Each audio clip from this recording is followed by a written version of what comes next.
नमस्कार दर्शक बंधु, जय जगन्नाथ। विभूषण पंडा जानिबा दर्शक बंधु, ये 2024 मेष राशि व्यक्ति विशेष मानक पाई काहेकि बहुत खास, काहेकि एई वर्ष बहुत इंपोर्टेंट जानिबा एवं मेष राशि व्यक्ति विशेष माने एई 2024 रे कौन पाइबे, कौन मनस्कामना पूर्ण होबो तांकर जानिबा।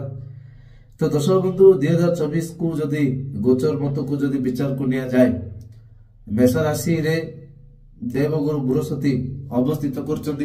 वर्तमान देवगुरु बृहस्पति मेष राशि व्यक्ति विशेषकर भाग्यर स्थान को नवम स्थान को तांकर शुभ दृष्टि रही। देवगुरु बृहस्पति जदि शुभ दृष्टि नवम स्थान को रुहे, निश्चित रूपे भाग्यर उन्नति घटे। कहीं ना गुरुंकर शुभ दृष्टि एक व्यक्ति विशेष मानक पाई बहुत भलो रिजल्ट दिए, बहुत सुफल माने शुभ फल मध्य दिए।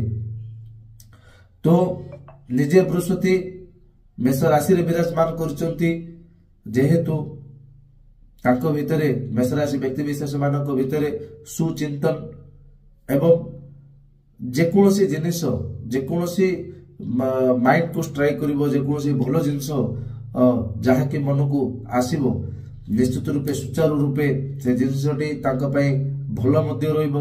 एवं देवगुरु बृहस्पति एप्रिल मास परे द्वितीय स्थान को मेष राशि द्वितीय स्थान को अर्थात वृष राशि रे पदार्पण करिवे। जो द्वितीय स्थान हला कुटुंब, धन संपत्ति एवं बाणी मध्य। तो निश्चित रूपे जनवरी मास टू एप्रिल मास पर्यंत निश्चित रूपे भल रहिबो। तत्परे मध्य जेतेबेले देवगुरु बृहस्पति वृष राशि रे पदार्पण करिवे, कुटुंब एवं धन धान्य निश्चित रूपे तांकर अभिलाष जा थिला, निश्चित रूपे अभिलाषटी पूर्ण होबो। जेतेबेले बृहस्पति वृष राशि रे प्रवेश करिवे, सेतेबेले मध्य वृत्ति जगह को दशम स्थान को शुभ दृष्टि नवम दृष्टि रे देखिबे।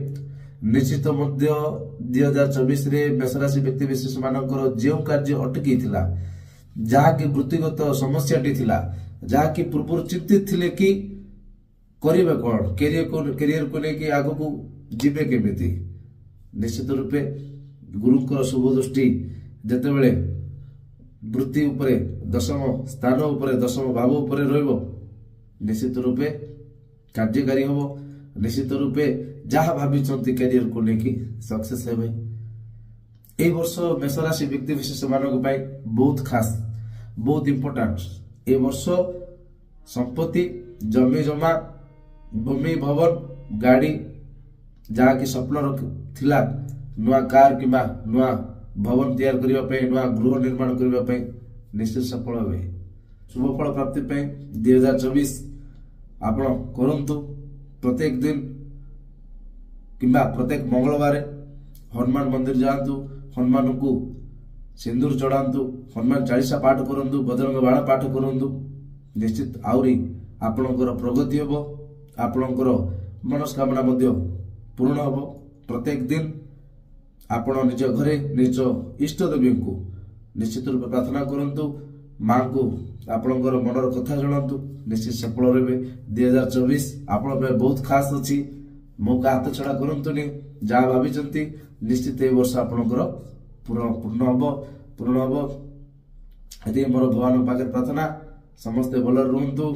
जदि वीडियो भल लागिला लाइक करंतु, सब्सक्राइब करंतु, जहा जानिबार अछि जोगाजोग करंतु। मु निश्चित आपणको आपणकर प्रश्नर उत्तर मु निश्चित देबी।